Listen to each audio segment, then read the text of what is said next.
Hello बच्चों। नमस्कार। कैसे हैं आप सब लोग? उम्मीद करता हूं कि आप सब लोग अच्छे होंगे, बेहतरीन होंगे, लाजवाब होंगे, एकदम बिंदास होंगे और साथ ही बहुत अच्छे से आप लोग अपनी पढ़ाई को कर रहे होंगे। तो सभी प्यारे दोस्त एक बार बताएंगे कैसे हैं आप सब लोग?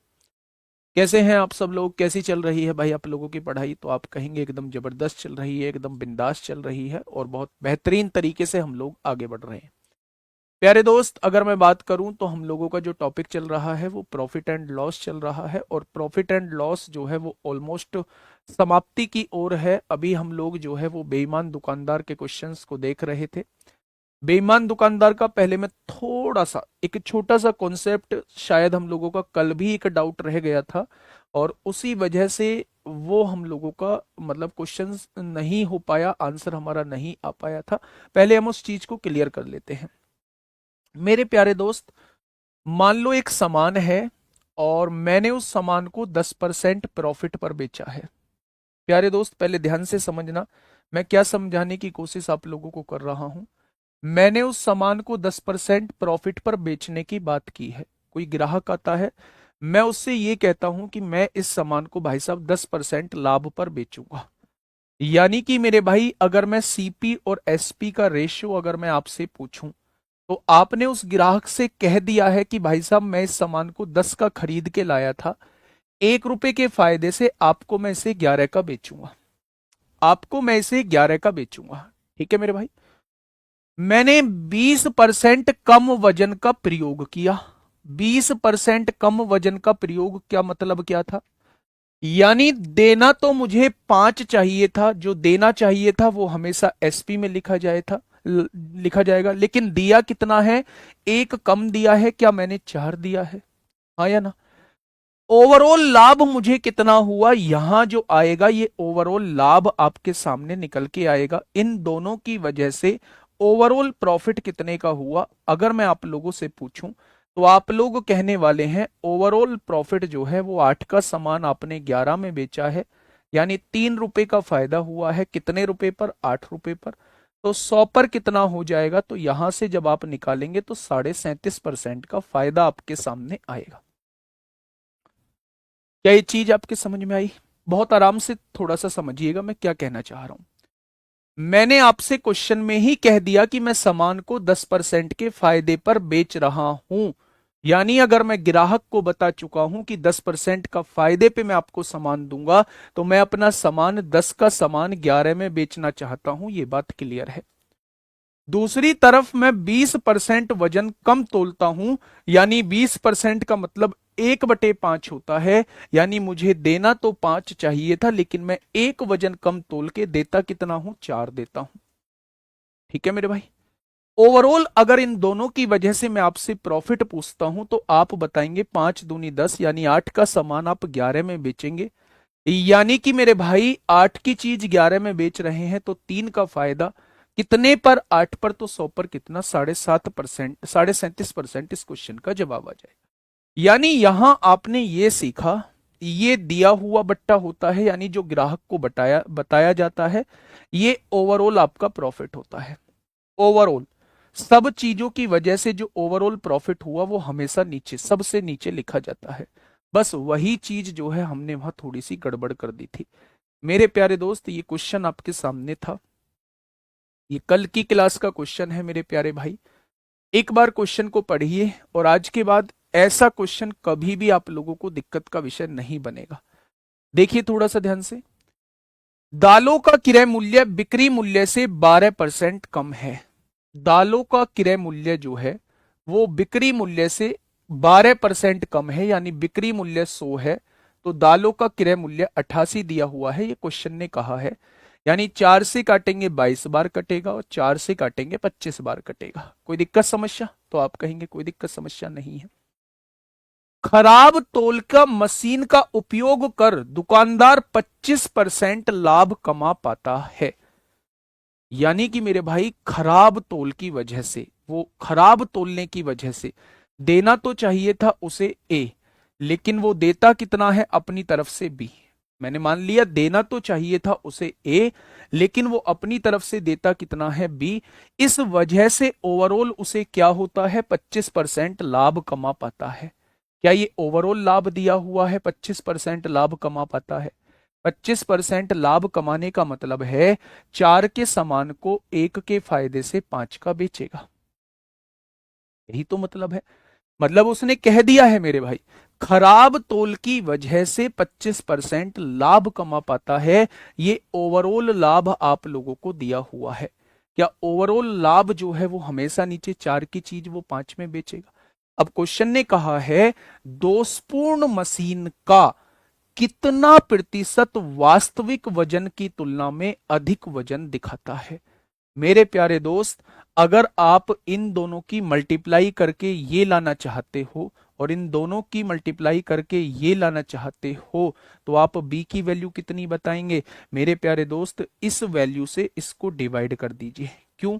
अगर आपसे मैं कहूं कि 22 की गुणा b में करोगे तभी तो 4 आएगा, तो b की वैल्यू कितनी हो जाएगी? 4/22 हो जाएगी। हो जाएगी क्या? यानी कि b की वैल्यू को हम लोग कह सकते हैं कि 2/11 हो जाएगी। क्या b की वैल्यू मेरे प्यारे दोस्त 2/11 हो चुकी है? आपने कहा बिल्कुल हो चुकी है। अगर मैं a की वैल्यू आपसे पूछूं तो 5 को 25 से डिवाइड कर देंगे ऐसे ही। बेटा 25 की गुणा a में करोगे तभी तो 5 आएगा। 25 की गुणा a में करोगे तभी तो 5 आएगा, यानी 5/25 1/5 आ जाएगा। a की वैल्यू जो है वो 1/5 आ चुकी है। ठीक है मेरे भाई, अब ध्यान से समझना, क्वेश्चन खत्म हो चुका है। प्यारे दोस्त, रेशियो हटाने के लिए 11 और 5 का मल्टीपल 55 की गुणा यहां कर दो, 55 की गुणा यहां कर दो।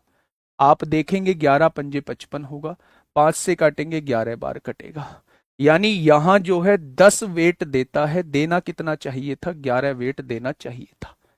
अब क्वेश्चन ने क्या कहा है? क्वेश्चन ने कहा है दोषपूर्ण मशीन का, यानी कंपैरिजन जो करना है वो दोषपूर्ण मशीन से करना है। तो दोषपूर्ण मशीन का कितने प्रतिशत वास्तविक वजन की तुलना में अधिक वजन दिखाता है? भाई साहब, वास्तविक वजन कितना था? 10 था। दिखा कितना रहा है? 11। कितना अधिक दिखा रहा है? 1 अधिक दिखा रहा है। किसके कंपैरिजन में? दोषपूर्ण मशीन के कंपैरिजन में। तो 100 के कंपैरिजन में कितना? क्या आप यहां से बता पाएंगे? क्या आप यहां से बता पाएंगे? 9.09% होगा। क्या आप यहां से बता पाएंगे? 9.09% होगा। बोलो, उसने अप्रोक्सीमेट पूछा है, निकटतम पूर्णांक तक पूछा है, तो आंसर क्या हो जाएगा? 10% हो जाएगा। ठीक है मेरे भाई, अगर ये ओवरऑल लाभ ना दिया होता, वो कहता कि अपना सामान 25% लाभ पर बेचने की बात करता है, तो फिर हम यही 4 का सामान 5 में बेच रहे होते। लेकिन इन दोनों की वजह से ओवरऑल लाभ 25% का हुआ है। उसने कहा है खराब मशीन का उपयोग करके दुकानदार 25% लाभ कमा पाता है, यानी इनका यूज करके उसे टोटल 25% का लाभ होता है। ठीक है मेरे भाई, चलिए दोबारा से इस क्वेश्चन को समझ लो मेरे भाई। और ये बहुत अंतिम चरण चल रहा है, क्वेश्चंस का लेवल भी अच्छा खासा है। मेरी बात को थोड़ा सा ध्यान से समझना। शुरुआत में मैंने इसीलिए आपको वो चीजें बताई थी, बिल्कुल बेसिक भी आपको कवर कर दिया है। दालों का क्रय मूल्य बिक्री मूल्य से 12% कम है, यानी बिक्री मूल्य अगर 100 है तो इनका क्रय मूल्य 12% कम यानी 88 हो जाएगा। ठीक है भाई, आगे देखिए। उसने आगे एक बात बोली है, खराब तौल की मशीन का उपयोग करके। खराब तौल की मशीन का उपयोग करने का मतलब है देना तो चाहिए था उसे ए, लेकिन देता कितना है? देता वो बी है मेरे भाई। ठीक है, देता कितना है? देता वो बी है। क्या ये चीज समझ में आ गई? खराब मशीन का उपयोग करके दुकानदार 25% लाभ कमा पाता है। 25% लाभ कमाने का मतलब है ओवरऑल 4 रुपए की चीज को 5 रुपए में बेचता है। 25% लाभ का मतलब 4 की चीज 1 के फायदे से 5 की बेचता है, सब चीजों का यूज करके। क्या ये हमेशा नीचे लिखा जाएगा? जब भी प्यारे दोस्त ये वैल्यू निकालनी होती है तो इस वैल्यू को इससे डिवाइड कर दो, तो 2/11 आ जाएगा। इस वैल्यू को इससे डिवाइड कर देंगे, 1/5 आ जाएगा। 10, 11 और 5 का मल्टीपल क्या होता है? 11 और 5 का मल्टीपल 55 होता है। तो मेरे भाई यहाँ 55 की गुणा यहाँ है, 55 की गुणा यहाँ, यानी यहाँ देना चाहिए था 11 और दिया है 10। लेकिन कुछ बच्चे यहाँ क्या कर रहे होंगे? कुछ बच्चे ये कर रहे होंगे, देना तो चाहिए था 11 और दिया है 10। कितना कितना कम? 1 कम।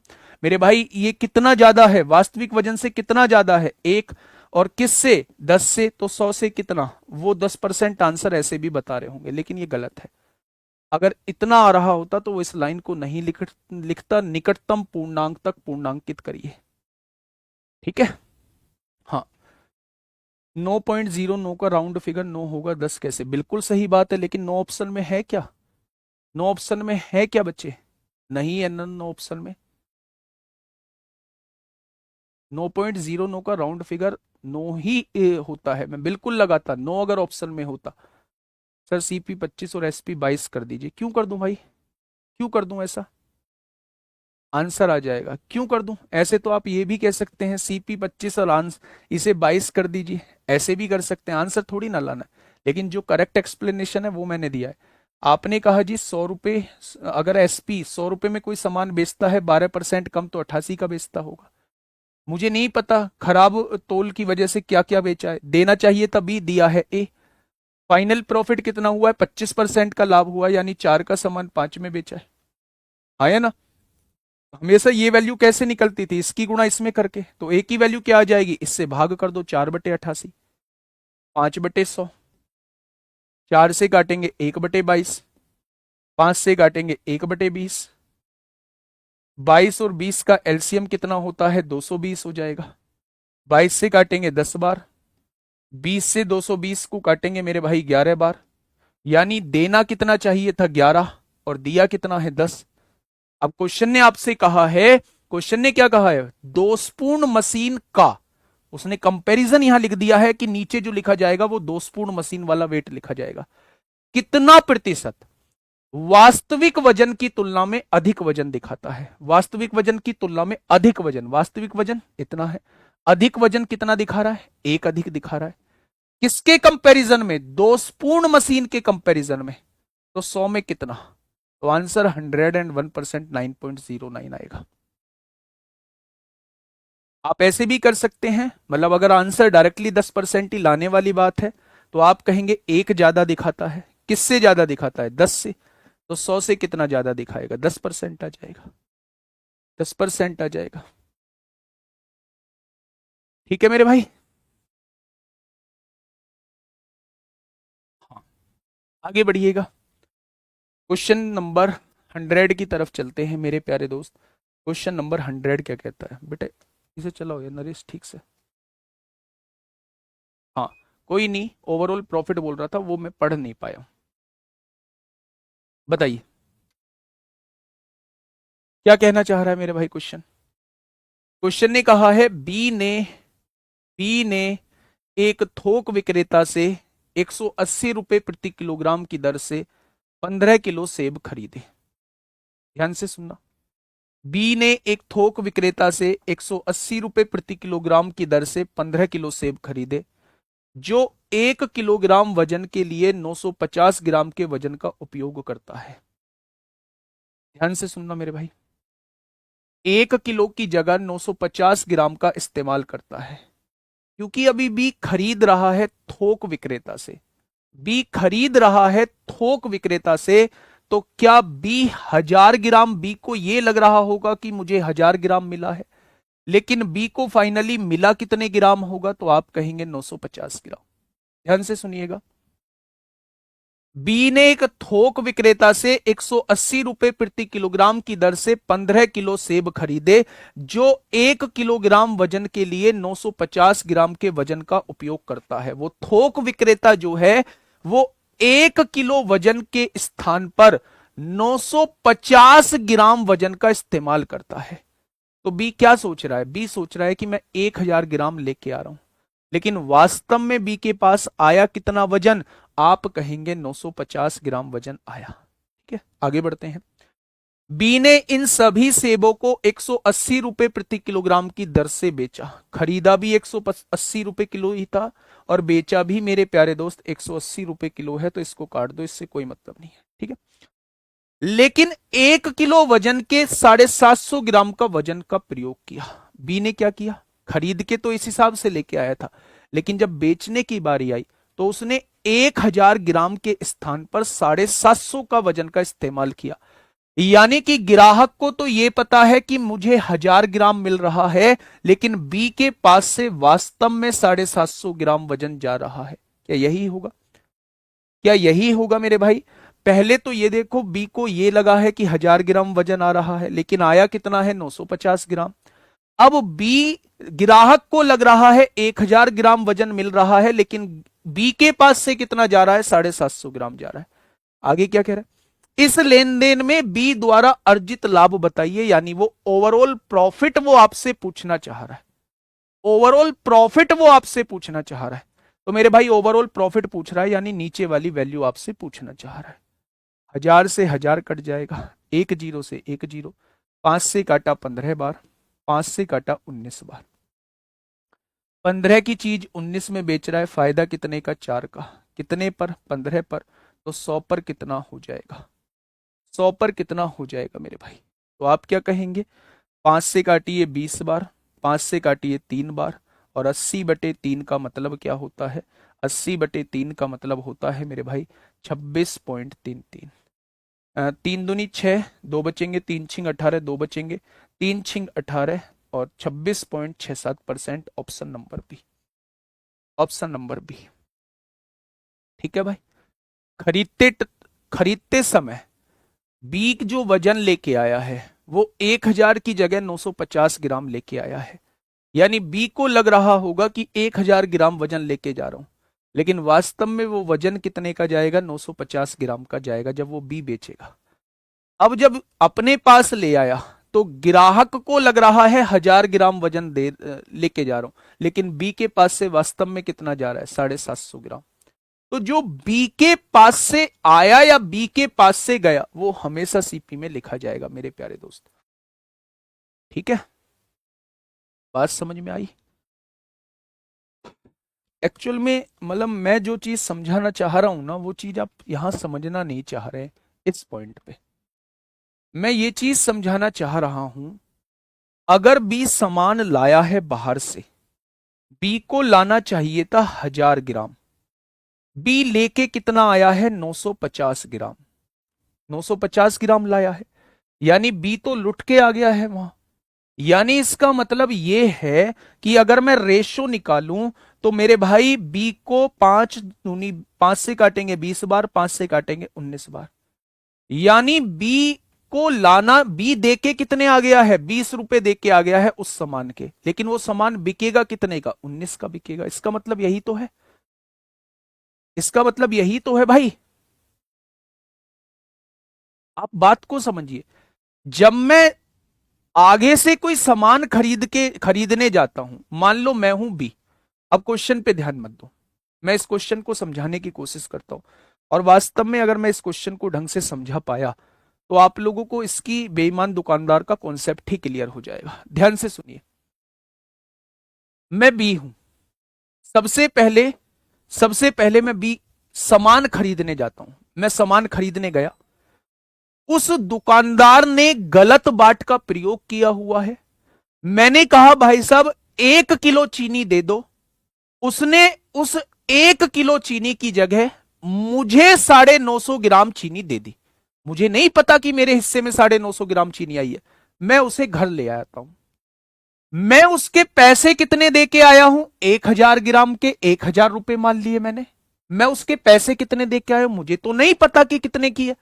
मैं उस सामान के 1000 रुपए दे के आया हूं, तो मेरे लिए उसका सीपी हो गया 1000 रुपए। ठीक है भाई मेरे। अब मैं उस सामान को जब बेचूंगा, क्योंकि वो 950 ग्राम वजन है, तो वो बिचेगा कितने का? तो आप कहेंगे बिचेगा जी 950 रुपए का। क्या ये बात क्लियर हुई? ये खरीदते टाइम की बात है। ये खरीदते टाइम की बात है। खरीदते टाइम की बात है मेरे भाई। खरीदते टाइम की बात है, जब मैंने सामान को खरीदा होगा। अब भाई साहब मैं आ चुका हूं अपनी दुकान पे। ठीक है, मैंने गलत बाट का प्रयोग किया और 1000 ग्राम के स्थान पे केवल 750 ग्राम वजन दिया है। यानी मेरे पास से 750 रुपए वाली चीज, लेकिन ग्राहक ने उसके कितने पैसे दिए? क्या ग्राहक ने उसके मुझे 1000 रुपए दिए? भाई ग्राहक को तो ये पता है कि 1,000 ग्राम है, लेकिन मैं 1,000 ग्राम नहीं दे रहा भाई साहब, मैं तो उसकी जगह 750 ग्राम दे रहा हूं। तो क्या ये चीज समझ में आई? बहुत बढ़िया। तो मेरे प्यारे दोस्त, यहां से इस तरीके से रेशियो आया है। वहां जरूर मैंने घाटा खाया था, लेकिन उससे ज्यादा फायदा यहां कमा लिया है। ओवरऑल मैंने 26.67% का फायदा कमाया। ओवरऑल मैंने 26.67% का फायदा कमाया। यहां मुझे घाटा हुआ था भाई साहब, मैं 1,000 रुपए दे आया था, लेकिन सामान वो 950 का था। ठीक है भाई, चलिए नेक्स्ट क्वेश्चन आप लोग करेंगे। क्वेश्चन नंबर 3, आज का क्वेश्चन नंबर 3, फटाफट बताइए क्या होगा इस क्वेश्चन का बिल्कुल सही जवाब। देखिए, हाँ समझ में आया, बहुत बढ़िया। आइए, एक दुकानदार 10 किलो चीनी की खरीद पर 12% की छूट देता है। अच्छा एक बात मुझे ये बताइए, खरीदते टाइम पे 12% की छूट देता है, उस 12% की छूट का मतलब क्या है? उस 12% की छूट का मतलब है 3/25। यानी उस सामान पे रेट कितना लिखा होगा? 25। 3 रुपए की छूट देके बेच कितने में देता है? 22 में बेच देता है। होगी 12% की छूट? तो आपने कहा जी बिल्कुल होगी 12% की छूट। आगे बढ़िए। चीनी का क्रय मूल्य 30 रुपए किलो है और अंकित मूल्य 38 रुपए किलो है। भाई साहब क्रय मूल्य मतलब खरीदा 30 रुपए किलो में होगा, अगर उस पर अंकित मूल्य रेट डाला है तो बेचना कितने में चाहता होगा? 38 रुपए में बेचना चाहता होगा। ठीक है। दुकानदार की तोल मशीन खराब है। अब दुकानदार की तोल मशीन खराब है, यह 1 किलो वजन दिखाती है। दिखाती कितना है? दिखाती है 1 किलो वजन यानी 1,000 ग्राम, जबकि वास्तविक वजन 900 ग्राम है। अब आपसे वो पूछ रहा है ओवरऑल लाभ प्रतिशत बताओ कितना हुआ। ओवरऑल लाभ प्रतिशत, तो आपने कहा 2 जीरो से 2 जीरो कट गई हैं, यहां से और कुछ कटेगा क्या? तो आप कहेंगे जी और कुछ तो कटता हुआ नजर नहीं आ रहा है। तो आपने कहा मेरे भाई 1 जीरो से 1 जीरो उड़ा दिया आपने, बहुत बढ़िया। और कुछ कटेगा? नहीं कटेगा। 25 तिया 75 होते हैं, 75 की गुणा 9 में 9 पंजे 45 को 5 हासिल 4, 9 सत्ते 63 और 4 67 होगा। 38 दूनी 76 को 6 हासिल 7, 38 दूनी 76, 76 और 7 कितना हो जाएगा? 38 दूनी 76 और 7 83 हो जाएगा। हो जाएगा क्या मेरे भाई? 675 की चीज 836 में बेच दी, फायदा कितने का होगा? तो आप कहेंगे 161 का। कितने पर? 675 पर, तो 100 पर कितना? ये आ जाएगा मेरे भाई फायदे का प्रतिशत। फायदे का प्रतिशत आ जाएगा। ठीक है। तो 25 चौका 100, 25 दूनी 50, 25 सत्ते 175 हो जाएगा। आप देखेंगे 27 से काटेंगे, 27 पंजे कितने होते हैं? 135। 27 छिक्का कितने होते हैं मेरे भाई? 162। लगभग लगभग 24 से थोड़ा सा कम आएगा, 24 से थोड़ा सा कम, लगभग 23.85। ठीक है। अच्छा कल हो गया था, तो आओ इस क्वेश्चन पे, इस क्वेश्चन की तरफ आइए मेरे भाई। ये 2-3 क्वेश्चन जो सीजीएल प्री में पूछे गए हैं, और अगर प्री के लेवल में पूछे गए हैं तो आपसे पूछे जा सकते हैं। आज हम उन क्वेश्चंस को भी देख रहे होंगे जो आरपीएफ में पूछे गए हैं। ठीक है। देखिए, आज नंबर नहीं आएगा, शायद कल आएगा उनका नंबर, क्योंकि आज तो मिसलेनियस पार्ट चलेगा अभी आपका। देखिए, एक दुकानदार द्वारा अपने सामान को तोलने के लिए एक दोषपूर्ण तराजू का उपयोग किया जाता है। 900 ग्राम भार को 1 किलोग्राम दर्शाता है। भाई साहब उसके पास से जाता है 900 ग्राम वजन, और वो मशीन कितना दर्शाती है? तो आप कहेंगे वो 1 किलो दर्शाती है, यानी 1000 ग्राम दर्शाती है। 1000 ग्राम दर्शाती है मेरे भाई। ठीक है, आगे बढ़िएगा। दुकानदार अपने सामान का मूल्य 10% बढ़ाकर अंकित करता है। यानी 10% बढ़ाने का मतलब क्या है? 10% बढ़ाने का मतलब है कि अगर 10 रुपए का उसने खरीदा है तो 11 रुपए का बेचना चाहता है। बढ़ा के अंकित करने का मतलब है बेचना चाहता है, बेचना चाहता है तो एसपी में लिखा जाएगा। लेकिन दुर्भाग्य से वह मापिकी विभाग द्वारा पकड़ लिया जाता है। दुर्भाग्य से वो पकड़ लिया गया, जिसके बाद उसे तराजू को ठीक करवाकर और दंड स्वरूप 1 महीने तक क्रय मूल्य पर 10% की छूट देते हुए सामान बेचने का आदेश दिया जाता है। अभी तक नहीं पकड़ा गया था। अभी तक क्या ड्रामा कर रहा था सुनो। 1 2 3, 1 2 3, यानी 9 के सामान को 11 का बेच रहा था। अभी तक ये सारा कार्यक्रम चल रहा था। अब वो मापिकी विभाग ने पकड़ लिया है, जो तराजू वगैरह देखते हैं, उसने देखा भाई साहब ये तो घोटाला कर रहा है। उसने एक तो उसकी तराजू को ठीक कराया, और दूसरा उसे क्या आदेश दिया कि आप अपना सामान अगले 1 महीने तक 10% की छूट, क्रय मूल्य पर 10% की छूट देते हुए सामान बेचोगे। क्रय मूल्य पर मेरे भाई है, क्रय मूल्य कितना था, 9 रुपए, इस पर 10% की छूट देते हुए बेचोगे, यानी 90% पर सामान बेचोगे। यानी कि उसने क्या कह दिया कि आप अपना सामान 8.1 रुपए का बेचोगे, 8.1 रुपए का बेचोगे, 8.1 रुपए का बेचोगे अगले 1 महीने तक। बहुत बढ़िया भाई साहब। यदि प्रत्येक ग्राहक अब 1 किलो के लिए 20 रुपए का भुगतान कर रहा है, मेरे हिसाब से 8.1 क्वेश्चन ने दिया है 20 रुपए का भुगतान करता है, तो एक पार्ट की वैल्यू कितनी हो जाएगी, या एक पार्ट की वैल्यू मेरे प्यारे दोस्त इतनी हो जाएगी। क्वेश्चन ने कहा है छापे से पहले सामान के लिए कितनी धनराशि का भुगतान कर रहे थे। छापे से पहले सामान के लिए 11 का भुगतान कर रहे थे, तो वो 11 की वैल्यू आपसे पूछना चाह रहा है। यही आपके क्वेश्चन का जवाब होगा। पॉइंट हटाएंगे, जीरो बढ़ाएंगे। 81 की जगह 80 लिख दीजिए अप्रोक्सीमेशन में। 80 लिखा है, 8 दूनी 16 और 8 पंजे 40, 11 पंजे 55 को 5 हासिल लगे 5, 11 दूनी 22 और 5 27 हो जाएगा। हमने ओरिजिनल वैल्यू को कम किया है, आंसर को भी थोड़ा सा कम करना पड़ेगा। 27.5 से थोड़ा सा कम, 27.5 से थोड़ा सा कम और 27.5 से थोड़ा सा कम ये होता है। तो आंसर क्या आ जाएगा, 27.16 आ जाएगा। आंसर क्या आ जाएगा मेरे भाई, 27.16 आ जाएगा। रोहित कश्यप, भाई तुम्हारे फोन में दिक्कत है, लैपटॉप में दिक्कत है, या कुछ बीमारी है, क्या दिक्कत है यार, मेरे समझ में नहीं आता। बैच चले को 4 महीने हो चुके हैं, आप एक लाइन लिखोगे शुरू की, जैसे आप अभी लिख रहे हो, प्रॉफिट लॉस के एएलपी से क्वेश्चन भी करवाइए। अब ये लाइन आपने 70,000 बार लिख रखी है एक ही मैसेज में। कहां से रेलवे की तैयारी करोगे आप, कहां रेलवे में आपकी जॉब लगेगी। हरकतें आपकी ऐसी होती हैं जैसे आप बिल्कुल भी मैच्योर नहीं है। मतलब मैं इतनी ताकत लगा रहा हूं समझाने में आप लोगों को कि समझ में आ जाए, कोई भी पॉइंट ऐसा ना रहे कि जो बच्चों के समझ से बाहर हो, कोई भी पॉइंट ऐसा ना रहे, फिर भी आप ऐसे करते हैं। भाई ये 27.4 नहीं है, 27.04 है। ये 27.5 से बहुत कम है, 27.5 से बहुत कम है।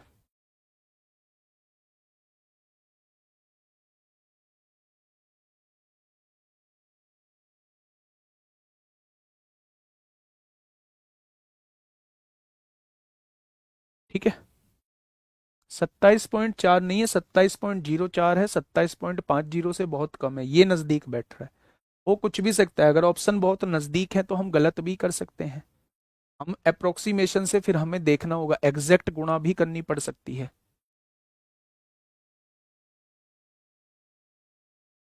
चलें भाई आगे बढ़े। हाँ, हाँ, जब क्रय मूल्य दुगना होता है लाभ 3 गुना हो जाता है, ये बचे हुए हैं। ठीक है, लिखना भी, ये क्वेश्चन लिख लेना एक बार। देखो मेरे प्यारे दोस्त, अब ध्यान से समझना एक बार। हाँ, ध्यान से समझना मेरे भाई क्या कहना चाह रहा है। एक दुकानदार द्वारा अपने सामान को तोलने के लिए एक दोषपूर्ण तराजू का उपयोग किया जाता है, जो 900 ग्राम भार को 1 किलोग्राम दर्शाती है। यानी दिखता है 1000 ग्राम, जाता है कितना, केवल 900 ग्राम वजन उसके पास से जाता है। साथ ही दुकानदार अपने सामान का मूल्य 10% बढ़ाकर अंकित करता है, यानी 10 के सामान को 11 में बेचना चाहता है। अगर ओवरऑल अभी मैं पूछूं तो वो 9 के सामान को 11 का बेचना चाहता है, लेकिन वो पकड़ लिया गया, और विभाग द्वारा पकड़ लिया गया, उसे आदेश दिया जाता है कि आप अपने पुराने क्रय मूल्य पर भी 10% की छूट दोगे, क्रय मूल्य पर भी नहीं बेचोगे। ये तुम्हारा जो है, ये तुम्हारा दंड है मेरे भाई।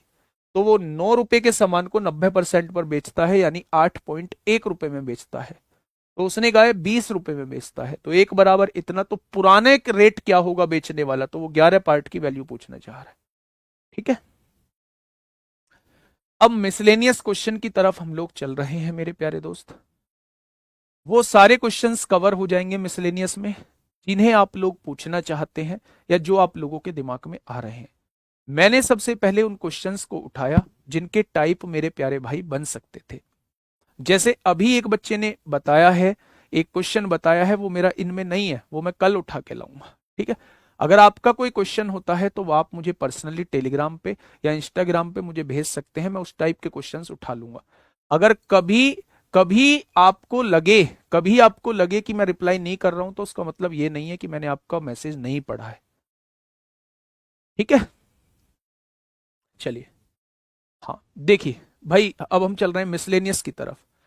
ये पूछा गया है यूपीएससी सीसेट 2024 में है, यूपीएससी में पूछा गया है, हमसे नहीं होगा, ऐसा मत सोचना प्लीज। बहुत आसान क्वेश्चन है मेरे भाई, बहुत आसान क्वेश्चन है, पढ़िएगा आप पहले आराम से।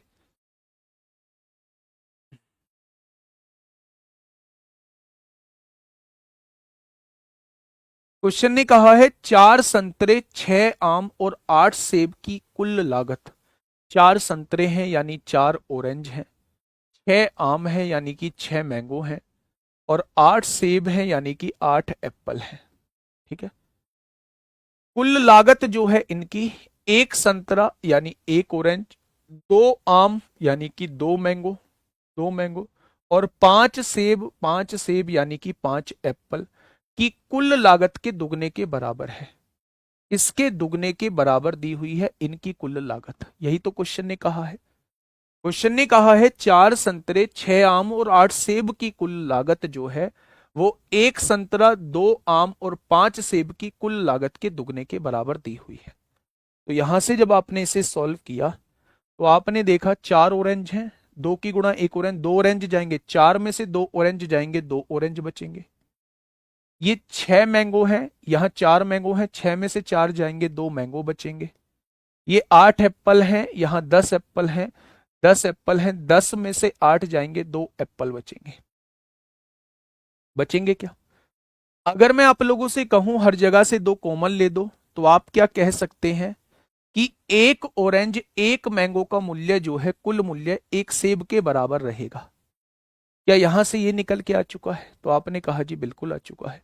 अब समझना क्वेश्चन क्या कहना चाह रहा है। 3 संतरे 5 आम और 9 सेब की कुल लागत।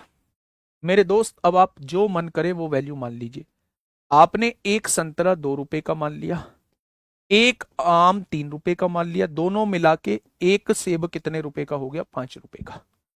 भाई 2 और 3 5 रुपए हो जाएगा। अब वैल्यू पुट करके देखिए, 3 संतरे, 3 संतरे, 1 संतरा 2 रुपए का तो 3 संतरे 6 रुपए के, 5 आम, 1 आम 3 रुपए का तो 5 आम 15 रुपए के, और 9 सेब, 1 सेब 5 का तो 9 सेब 45 के, की कुल लागत कितनी रहेगी? 66 रहेगी। बहुत बढ़िया, आगे बढ़िए।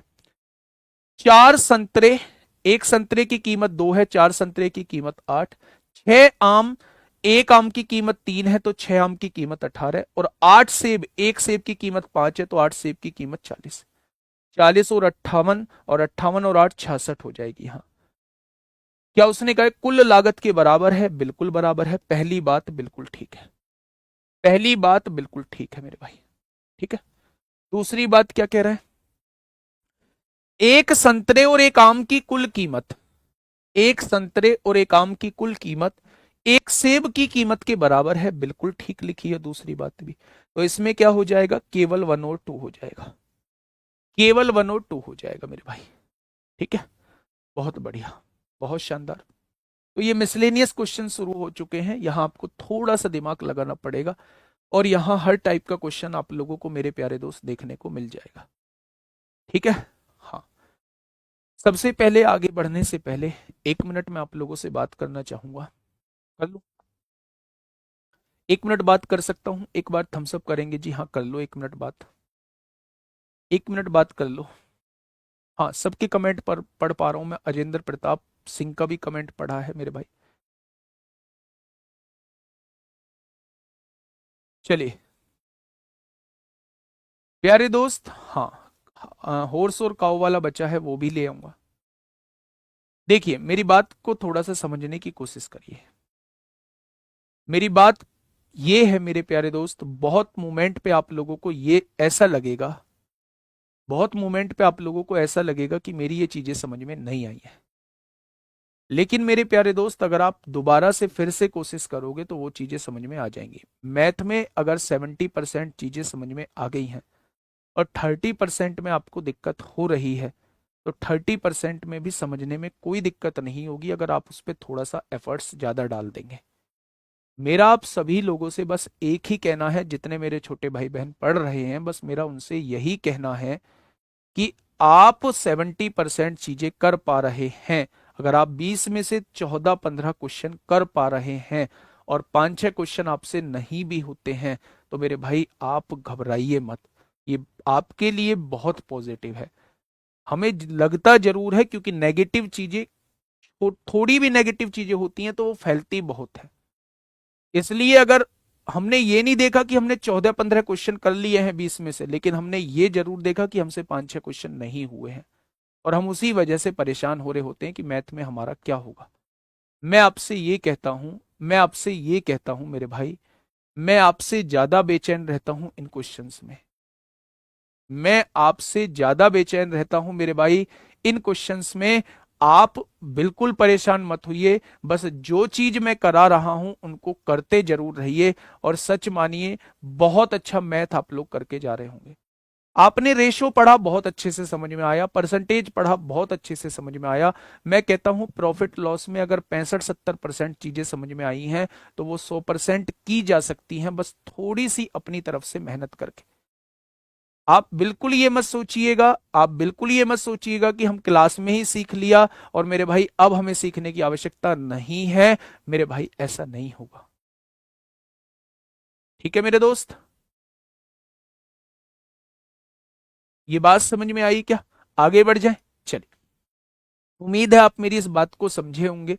निरंतर प्रयास करेंगे, निरंतर मेहनत करेंगे मेरे भाई, और सच मानेंगे, मतलब सच मायने में अगर आप लोग थोड़ी सी मेहनत ज्यादा, मेरे पढ़ाए हुए से थोड़ी सी एक्स्ट्रा मेहनत कर लेते हैं तो बहुत अच्छा कर जाएंगे। बस मैं इतना ही आप लोगों से कहूंगा। इस क्वेश्चन को पढ़िएगा। अब मिसलेनियस क्वेश्चन मेरे प्यारे दोस्त चल रहे हैं। कौन से नंबर की क्लास आ रही है प्रॉफिट लॉस की? 8वें नंबर की। 10 क्लास में खत्म करेंगे, 10-11 क्लास में। ठीक है मेरे भाई, बड़ा चैप्टर है, बढ़िया चैप्टर है, आराम से खत्म करेंगे मेरे भाई। आगे के जो चैप्टर्स हैं, केवल टाइम एंड डिस्टेंस को छोड़ दूं तो आसान है, बहुत तेजी से खत्म करेंगे उन्हें। जैसे टाइम एंड वर्क हो गया, पाइप तथा टंकी हो गया। आगे के चैप्टर्स जो हैं वो आसान है। एसआई हो गया, सीआई में थोड़ी कैलकुलेशन रहती है। सीआई और टाइम एंड डिस्टेंस में टाइम लगेगा, बाकी किसी में टाइम नहीं लगेगा। ठीक है मेरे भाई, देखिए, कोई दुकानदार 55 रुपए प्रति किलोग्राम की दर से 20 किलो चावल, भाई 55 रुपए प्रति किलोग्राम के हिसाब से, आराम से क्वेश्चन पढ़िएगा, 55 किलो के हिसाब से 20 किलो चावल जो है वो खरीदता है। 50 रुपए प्रति किलोग्राम की दर से 25 किलो चावल, और 60 रुपए प्रति किलोग्राम के हिसाब से 35 किलो चावल जो है वो खरीदता है। खरीद लिया ये सब, लिख लो मेरे भाई। 55 रुपए प्रति किलो के हिसाब से कितना चावल? 20 किलो चावल। ये प्राइस है और ये क्वांटिटी आपको दी हुई है। 50 रुपए किलो के हिसाब से 25 किलो चावल, और 60 रुपए किलो के हिसाब से 35 किलो चावल खरीदता है, यानी ये सीपी है, खरीदने वाला रेट है। वह परिवहन पर 150 रुपए की राशि खर्च करता है, माल ढोने में 150 रुपए खर्च करता है। वह चावल के सभी तीनों प्रकारों को मिलाता है और पूरे स्टॉक को 62 रुपए 56 पैसे प्रति किलोग्राम की दर से बेचता है। तो पूरे लेन देन में उसका लाभ प्रतिशत बताइए। अगर पूरे लेन देन में लाभ प्रतिशत पूछ रहा है तो क्या हमें दोनों जगह सीपी और एसपी पता होना चाहिए? बहुत बढ़िया, हाँ। अब देखिए मेरी बात को थोड़ा सा समझिए प्यारे दोस्त, ऐसे क्वेश्चंस में आप लोग क्वांटिटी का रेशियो निकाल लिया करो। 5 से काटा 4 बार, 5 से काटा 5 बार, 5 से काटा 7 बार। क्या क्वांटिटी का रेशियो निकाल लिया? ठीक है। अगर मैं आपसे कहूं 55 रुपए किलो के हिसाब से 4 किलो चावल खरीदा तो क्या 110 रुपए का होगा? 50 रुपए के हिसाब से 5 किलो चावल खरीदा 250 रुपए का होगा, और 60 रुपए के हिसाब से 7 किलो चावल खरीदा 420 रुपए का होगा। 5 और 2 7 और 1 8 होगा, 2 और 1 3 4 3 7 होगा। क्या 780 का टोटल माल खरीदा होगा? क्या 780 का टोटल माल खरीदा होगा? तो आपने कहा जी बिल्कुल खरीदा होगा। अगर मैं आपसे कहूं कि भाई साहब 150 रुपए जो है, 150 रुपए जो है उसने भाड़े में खर्च कर दिए तो टोटल कितने रुपए का सामान हो गया? अब उसका टोटल 8 5 13 को 3 हासिल 1, 930 रुपए का सामान हो गया। 930 रुपए का सामान हो गया। ठीक है। उसने कहा है वह चावल के सभी तीनों प्रकारों को मिलाता है, मिला दिया होगा तो 5 और 4 9 और 7 16 किलो चावल हो गया होगा, और पूरे स्टॉक को 62 रुपए 56 पैसे के हिसाब से बेच देता है। पूरे स्टॉक को 62 रुपए 56 पैसे के हिसाब से बेच देता है मेरे भाई। तो आपने क्या कहा? 16 छिक्का 96 को 6 हासिल 9, 16 पंजे 80 9 89 को 9 हासिल 8, 16 दूनी 32 और 8 40 को 0 हासिल 4, 16 छिक्का 96 और 400, यानी 1000.96 का बेच देता है। मेरे प्यारे दोस्त, अगर मैं आप लोगों से कहूं अच्छा 55 चौका 220 होंगे, यहां गड़बड़ी कर दी भाई। अच्छा ये 220, यहां थोड़ी सी गड़बड़ी हो गई है, 55 चौका 220 होंगे।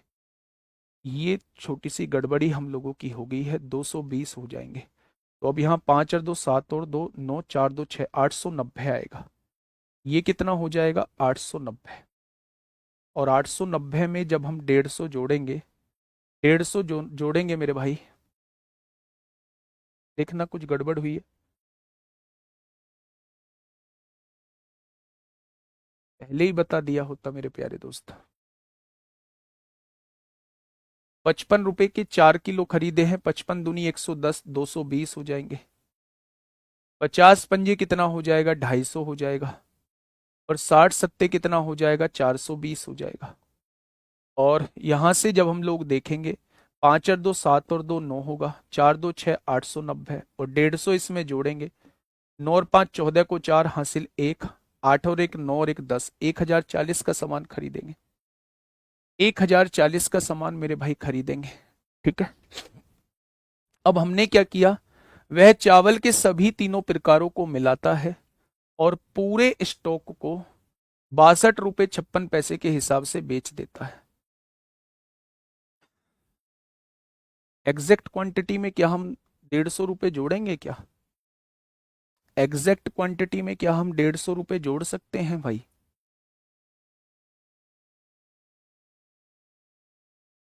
एग्जैक्ट क्वांटिटी में क्या हम 150 रुपए जोड़ सकते हैं? हाँ। अब उसने कहा है वह चावल के सभी तीनों प्रकारों को मिलाता है और 62 रुपए 56 पैसे प्रति किलोग्राम की दर से बेच देता है। तो मेरे भाई यहां से जब हम देखेंगे, यहां से जब हम 7 5 12 4 16 हो जाएगा, 16 हो जाएगा। ठीक है मेरे भाई। अब यहां से एक चीज मुझे बताइए, एक चीज मुझे बताइए मेरे भाई, कि 16 छिक्का 96 को 6 हासिल 9, 16 पंजे 80 और 9 89 को 9 हासिल 8, 16 दूनी 32 और 8 40 को 0 हासिल 4, 16 छिक्का 96 और 400, यानी वो इतने का सामान बेच देता है। तो पूरे लेन देन में उसका लाभ प्रतिशत पूछना चाह रहा है। यहाँ तो हानि हो रही है, यहाँ तो हानि हो रही है। लेकिन भाई अब पता है हम गलती ये कर रहे हैं कि यहां हमारी अप्रोक्सीमेट, यहां हमने रेशियो बना के एग्जैक्ट वैल्यू नहीं निकाली है, ये रेशियो में वैल्यू आई है, तो हम रेशियो में एग्जैक्ट वैल्यू नहीं जोड़ सकते। अगर ये 150 रुपए ना दिया होता, मैं आपको बताता हूं छोटा सा, हमने गलती यहां कर दी है कि अगर ये 150 रुपए ना दिया होता, थोड़ी देर के लिए हम मान लेते हैं परिवहन पे कोई खर्चा नहीं हुआ, तब ये क्वेश्चन हमारा बिल्कुल ठीक था। तब ये क्वेश्चन हमारा बिल्कुल ठीक था, हम रेशो में निकाल सकते थे। 890 की चीज 1000.96 में हमने बेची है। 890 की चीज 1000.96 में हमने बेची है।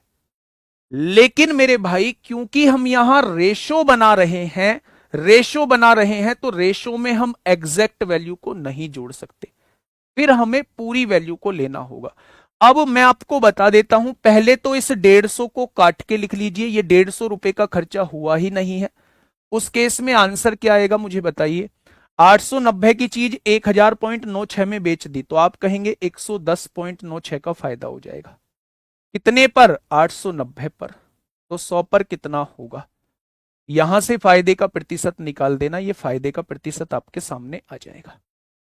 लेकिन मेरे प्यारे दोस्त, अगर उसने एग्जैक्ट वैल्यू आप लोगों को दी हुई है कि 150 रुपए 200 रुपए 500 रुपए 700 रुपए अलग से खर्चा होता है, तो फिर आप लोग जो है वो रेशो को नहीं बनाएंगे, फिर आप लोग जो है मेरे प्यारे दोस्त रेशो में कन्वर्ट नहीं करेंगे मेरे भाई। फिर कैसे करेंगे? सेकंड क्वेश्चन वो है सेकंड क्वेश्चन वो है जब उसने मेरे प्यारे दोस्त 150 आप लोगों को दिया हुआ है, 150 आप लोगों को दिया हुआ है। ठीक है मेरे भाई, समझ गए ना दोनों क्वेश्चन? अगर 150 नहीं है तो रेशो में कन्वर्ट हम लोग कर सकते हैं, क्योंकि रेशो वाली वैल्यू में हम एग्जैक्ट वैल्यू नहीं जोड़ते हैं। अगर ये 150 अलग से दिया हुआ है तो हम रेशो में कन्वर्ट नहीं करेंगे। देखो कैसे, 55 रुपए किलो के हिसाब से 20 किलो खरीदा, 50 रुपए किलो के हिसाब से 25 किलो खरीदा, और 60 रुपए के हिसाब से 35 किलो मेरे भाई खरीदा, हमने खरीद लिया। तो आप क्या करेंगे, आप एकदम से डायरेक्ट 55 दूनी कितना होगा 110, 1100 आएगा, 25 पंजे 125, 1250 आएगा, और 35 छिक्का 6 पंजे 30 को जीरो हासिल 3, 6 18 और 3 21 हो जाएगा। ये आ जाएगा 6 पंजे 30 को जीरो हासिल 3, 6 18 3 21 हो जाएगा। यानी टोटल जो रेट बैठा 2100 और 1200, 3300, 3300 और 11 4400, 4450 बैठ जाएगा। अब 4450 ये एग्जैक्ट वैल्यू निकल के आई है। अब जब ये एग्जैक्ट वैल्यू निकल के आई है तो 150 रुपए इसमें हमें किसके जोड़ने पड़ेंगे? आप कहेंगे हमें इसमें यातायात के जोड़ने पड़ेंगे, यानी 4600 रुपए हो जाएगी, हो जाएगी।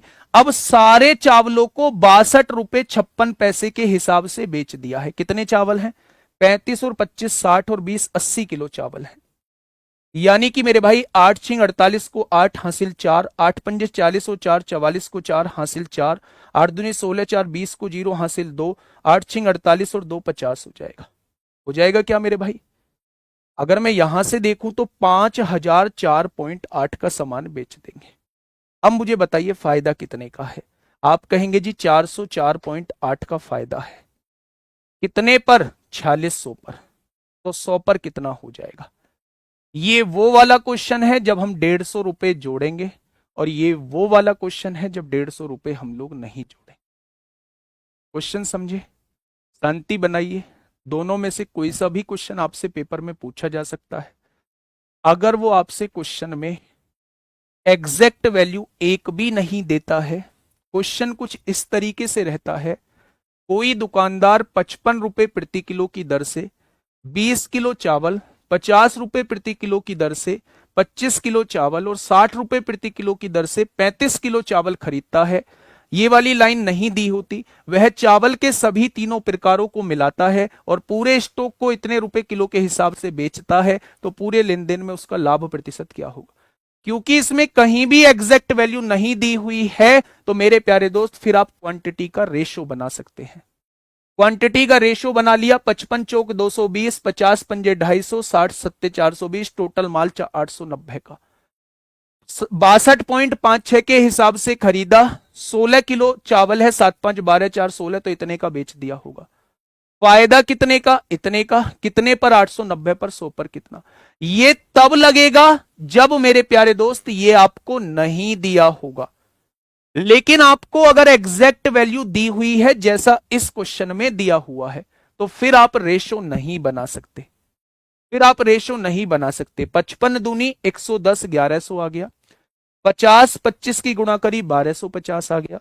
60 35 की गुणा करी 2100 आ गया। टोटल माल मैंने 4450 का खरीदा है। 150 रुपए मेरी लागत में खर्च हो गए, तो भाई साहब मेरा टोटल 4600 का हो गया।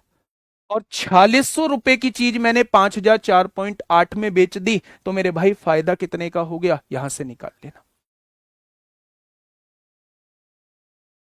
ये चीज समझ में आई क्या आप लोगों को? इस वाले मेथड से तो दोनों ही टाइप हो जाएंगे, इससे तो कोई दिक्कत ही नहीं है। ये 150 नहीं दिया होगा तो मैं 150 नहीं जोड़ूंगा, 150 दिया होगा तो 150 जोड़ दूंगा। लेकिन कुल मिला के मतलब ये है कि एग्जैक्ट वैल्यू कभी भी रेशो वाली वैल्यू के साथ नहीं जुड़ती, तो हम यहां 150 नहीं जोड़ सकते। ठीक है, ये सॉल्यूशन नहीं है इस क्वेश्चन का, सॉल्यूशन ये है। ये किसका सॉल्यूशन है? जब वो 150 ना होता, वो भी क्वेश्चन आपके सामने आ सकता है, इसलिए मैंने दोनों सॉल्यूशन आपके सामने बताए। ठीक है मेरे भाई, आइए। ये CHSL प्री 2023 का क्वेश्चन आप लोगों से पूछा गया है, बताइए।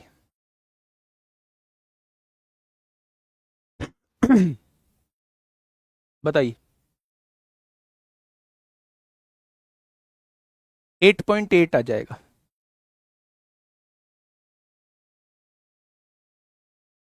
जल्दी से बताइए क्या होगा।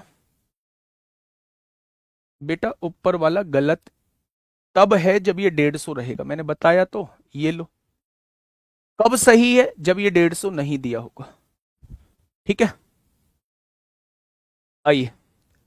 एक व्यक्ति ने 2,000 रुपए प्रति पेटी 2,000 रुपए प्रति पेटी के मूल्य से अंगूर की 10 पेटियां खरीदी हैं। आंसर कौन सा सही है? बेटा ये वाला आंसर सही है। अब इसे सॉल्व कर लो भाई, सॉल्व करके बताना। पॉइंट हटाओ, जीरो बढ़ाओ। एक दो, दो जीरो से दो जीरो। आप कर दो 4,048 को 460 से डिवाइड कर दो। 4,048 को 460 से डिवाइड कर दो। 8.8 बता रहे हैं, 8.8 आ जाएगा। तो 8.8 इस क्वेश्चन का जवाब हो जाएगा। 8.8 इस क्वेश्चन का जवाब हो जाएगा। ये कब लगेगा, मैं फिर से कह रहा हूं, इस बात की भी रिकॉर्डिंग कर लेना। ये कब लगेगा, जब ये 150 रुपए नहीं होगा। चलिए, इसमें आइए। CHSL प्री 2023 में पूछा गया है। एक व्यक्ति ने 2,000 रुपए प्रति पेटी के मूल्य से अंगूर की 10 पेटी खरीदी। 2,000, 2,000 एक पेटी का मूल्य है, तो 10 पेटियों का मूल्य क्या हो जाएगा? तो आपने कहा जी 20,000 हो जाएगा। हो जाएगा, तो आप कहेंगे बिल्कुल हो जाएगा। ठीक है, अब आगे क्या कह रहा है? उसने कहा है प्रत्येक पेटी में 20 किलो अंगूर थे। अगर 10 पेटी है, 20 किलो अंगूर हर पेटी में थे, क्या 200 किलो अंगूर आपके पास है?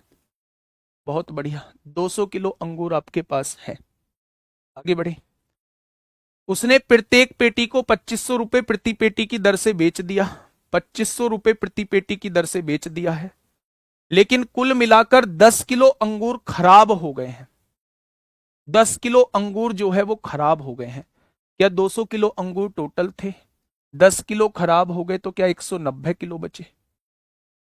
हाँ या ना? 190 किलो बचे हैं मेरे भाई। अब उसने कहा इसके अलावा उसने परिवहन शुल्क के रूप में 1,000 का भुगतान किया। अगर वो 20,000 का टोटल माल खरीदा था, 1,000 परिवहन पे खर्चा किया है, क्या टोटल माल 21,000 का ले आया है? क्या टोटल माल 21,000 का ले आया है मेरे भाई? आप कहेंगे जी बिल्कुल ले आया है। अच्छा एक बात बताओ, 2,500 रुपए की पेटी बेची है, और एक पेटी में कितने किलो अंगूर हैं? 20 किलो अंगूर हैं। तो मेरे प्यारे दोस्त, क्या 1 किलो अंगूर का मूल्य जो आया होगा वो 125 रुपए आया होगा? लेकिन वो बेचता कितने हैं? केवल 190 किलो अंगूर बेचता है, क्योंकि 10 किलो खराब हो चुके हैं। तो मेरे भाई यहां से 19 पंजे 95 को 5 हासिल 9, 19 दूनी 38, 38 और 9 कितना हो जाएगा? 47 को 7 हासिल 4, 19 एकम 19 और 4 23। क्या उसने सभी अंगूर 23,750 के बेचे होंगे? तो आपने कहा बिल्कुल बेचे होंगे। तो उसने कहा है उसका लाभ या हानि कितना होगा? 21,000 का माल खरीदा था, 23,750 के बेचे हैं, तो 2,750 का लाभ हो जाएगा। Option number B. Option number B इस क्वेश्चन का प्यारे दोस्त बिल्कुल सही जवाब हो जाएगा। क्या ये चीज समझ में आई आप लोगों के? देखो, दोबारा से समझो मेरे प्यारे दोस्त, मैं क्या कहना चाह रहा हूं। 2,000 रुपए पेटी के हिसाब से मैं एक अंगूर की पेटी खरीदता हूं, और 10 पेटी खरीदता हूं, तो मेरे भाई क्या मैंने वो सामान 20,000 रुपए का खरीद लिया है? 1,000 रुपए परिवहन पे खर्च करता हूं, क्या मैं टोटल 21,000 का सामान खरीद चुका हूं? एक पेटी में 20 किलो अंगूर होते हैं, तो 10 पेटियों में क्या मैंने 200 किलो अंगूर खरीदे हैं? 10 किलो अंगूर खराब हो जाते हैं, क्या मैं 190 किलो अंगूर बेचूंगा? मैं 2,500 रुपए पेटी के हिसाब से बेचता हूं, यानी 2,500 रुपए में 20 किलो बेचता हूं, क्योंकि एक पेटी में 20 किलो अंगूर है। यानी 2,500 रुपए में 20 किलो अंगूर बेचता हूं, तो 1 किलो अंगूर क्या 125 का होगा? तो मेरे भाई 190 किलो अंगूर क्या मैं इतने के बेचूंगा? अगर 21,000 की कोई चीज खरीदी है, 23,750 की बेच दी है, तो क्या 2,750 का लाभ हो जाएगा? बहुत बढ़िया, नेक्स्ट क्वेश्चन पे आइए। फटाफट बताइए क्या होगा इस क्वेश्चन का साथी बिल्कुल सही जवाब। क्वेश्चन ने कैसे कहा है, देखिए। सुखेन ने बिक्री के लिए कुछ खराब होने वाली वस्तुएं खरीदी। कुछ खराब होने वाली। उनमें से 15% वस्तुएं बेची नहीं जा सकी। आप मुझे इस बात का मतलब बताइए। 15% वस्तुएं बेची नहीं जा सकी, यानी कि मेरे भाई अगर मैं कहूं सुखेन ने 100 वस्तुएं खरीदी, बहुत बेसिक से समझिए। सुखेन ने 100 वस्तुएं खरीदी और कितने रुपए की खरीदी? 100 वस्तुएं 100 रुपए की ही खरीदी। मैंने थोड़ी देर के लिए मान लिया 100 वस्तुएं 100 रुपए की खरीद ली। ठीक है, अब देखना ध्यान से। 15% वस्तुएं बेची नहीं जा सकी। अगर 100 में से 15% वस्तुएं बेची नहीं जा सकी तो कितनी परसेंट बेची जा सकी? क्या 85 वस्तुएं बेची जा सकी? तो आपने कहा जी बिल्कुल। सर कैसे पता चला कि एक पेटी में 20 किलो अंगूर है? नारायण बता के गए थे गुड़िया। अबे यहां लिखा हुआ है एक पेटी में 20 किलो अंगूर थे, ये लिख रहा मेरे दोस्त।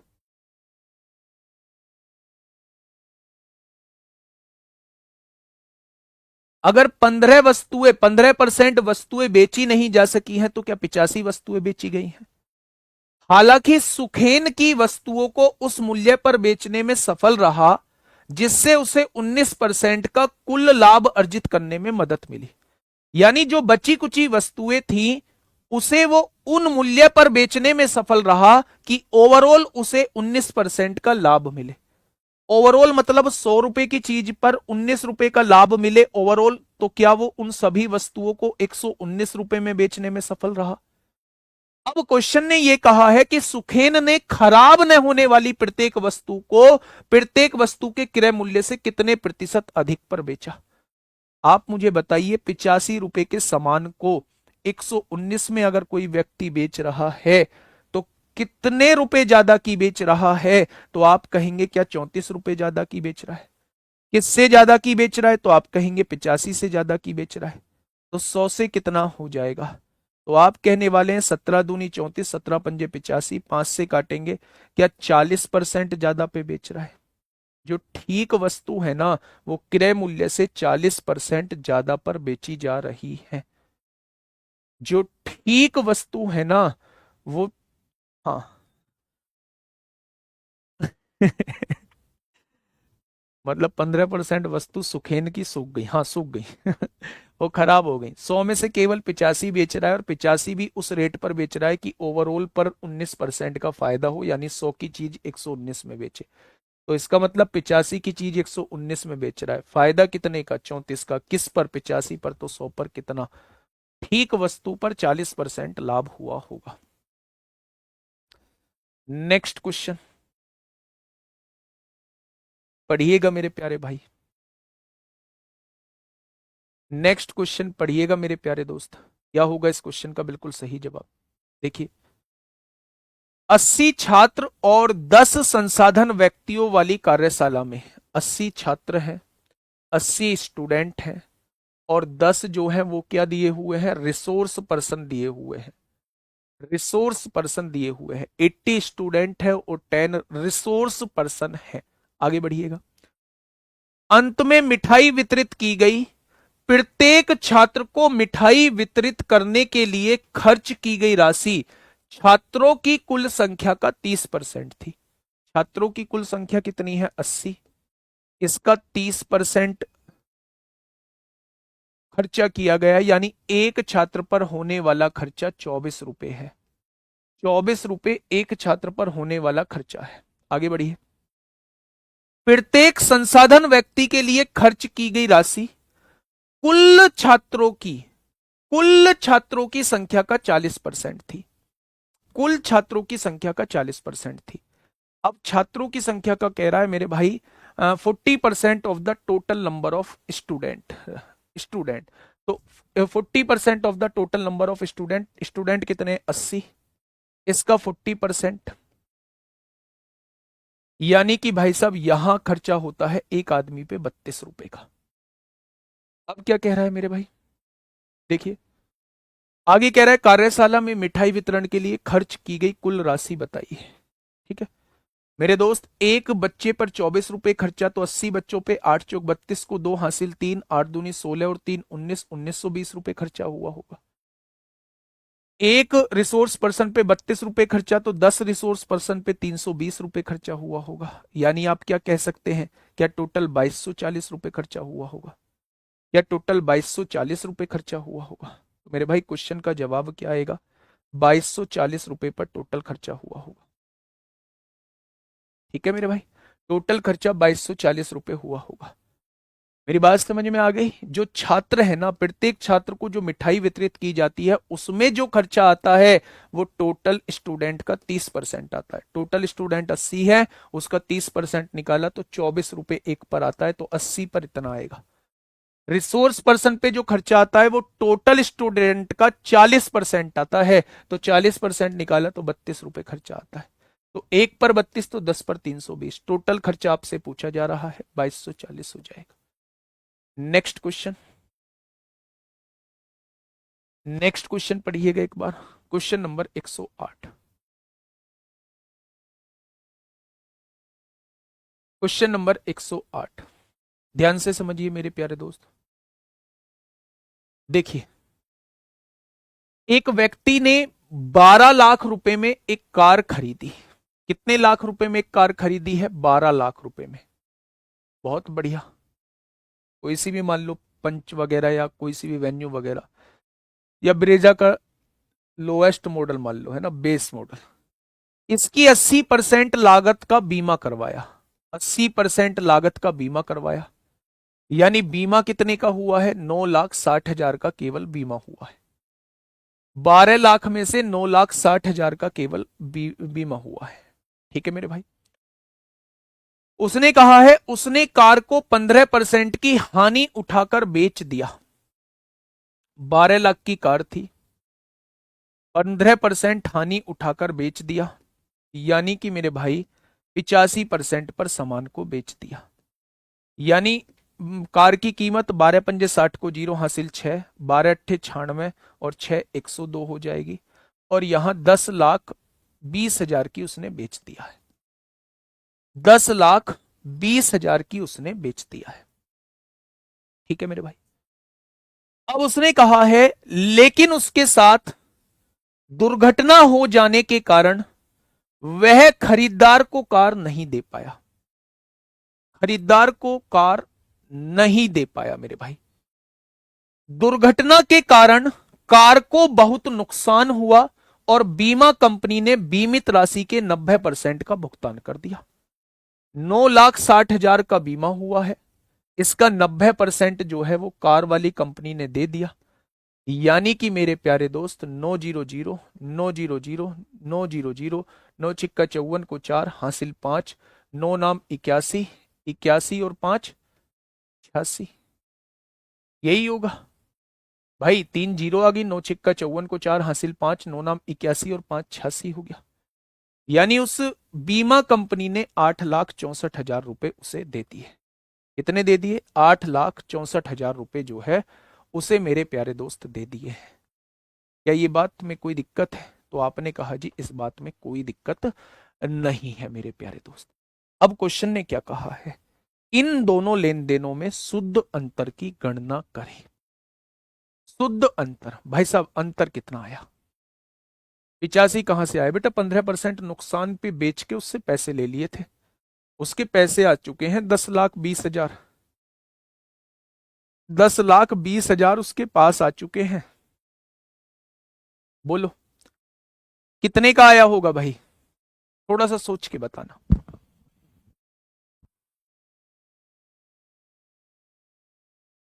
ये तो ऑप्शन ही नहीं है भाई, 92 लाख और 88 लाख का घाटा। कार ही कुल 12 लाख की है, इतना घाटा कैसे, या तो ये होगा या ये होगा। आप मुझे बताइए कितने का घाटा आया है। इन दोनों लेन देन में शुद्ध अंतर की गणना करें। हो गया भाई। कंपनी ने कितने दिए हैं, 8,64,000, और मेरे भाई कार थी कितने की, 10,20,000 की। तो मेरे भाई यहां घाटा कितने का और आ गया, 10 में से 4 गया 6, और यहां 11 में से 6 गया 5, 1,56,000 का और घाटा आ गया। अगर वो कार पहले तो 10,20,000 की जा रही होती, लेकिन अब उस कार के पैसे कितने मिले हैं भाई साहब, 8,64,000। वो 15% घाटे पे तो पहले ही हो गया था, वो 15% घाटे पे तो पहले ही जा रही थी। लेकिन अगर वो ठीक ठाक चली जाती तो क्या वो 10,20,000 की चली जाती अगर एक्सीडेंट ना हुआ होता? लेकिन अब एक्सीडेंट होने के बाद उसके पैसे कितने आए? 8,64,000 आए हैं। यानी 1,56,000 का घाटा केवल इस वजह से हो गया, एक्सीडेंट की वजह से। बात समझ गए क्या? तो आपने कहा बिल्कुल समझ गए, ऑप्शन नंबर ए। ठीक है, नेक्स्ट क्वेश्चन आपके सामने है। कल यहीं से क्लास की शुरुआत करेंगे। 8वें नंबर की क्लास है, टोटल 12 क्लास में हम लोग इसे खत्म करेंगे, है ना। इस चैप्टर के अंदर इस चैप्टर के अंदर आपको बहुत जगह डाउट हुए होंगे, तो आप लोग मुझ तक पहुंचाइए। जो पॉइंट मुझे लगते हैं पूरे चैप्टर के अंदर कि मुझे दोबारा लेने चाहिए और इसकी थोड़ी सी प्रैक्टिस मुझे करानी चाहिए, वो प्रैक्टिस मैं अगले 4 दिनों में आप लोगों को करा रहा हूँ। जिस चैप्टर पे जिस पॉइंट पे मुझे ये लगता है कि ये पॉइंट दोबारा बताने लायक है, उस पॉइंट को मैं दोबारा बता रहा हूँ। लेकिन अगले 4 दिन में आप लोगों का कॉन्फिडेंस बढ़ेगा इस चैप्टर को लेकर, इस चैप्टर में थोड़ा सा कॉन्फिडेंस आएगा। ठीक है भाई, बस मैं ये कहूंगा जितनी क्लास में अब तक करा चुका हूं, एक बार उन्हें थोड़ा सा अच्छे से और कर लेना। कल जब क्लास में आओ ना, तो उन क्लासेस को करके आना। कल आपका कॉन्फिडेंस थोड़ा सा बढ़िया लेवल पे जाएगा, अच्छे अच्छे क्वेश्चंस को भी आप कर पाओगे। मिलेंगे कल एक शानदार क्लास के साथ, तब तक अपना ध्यान रखिए। Okay, tata, bye bye.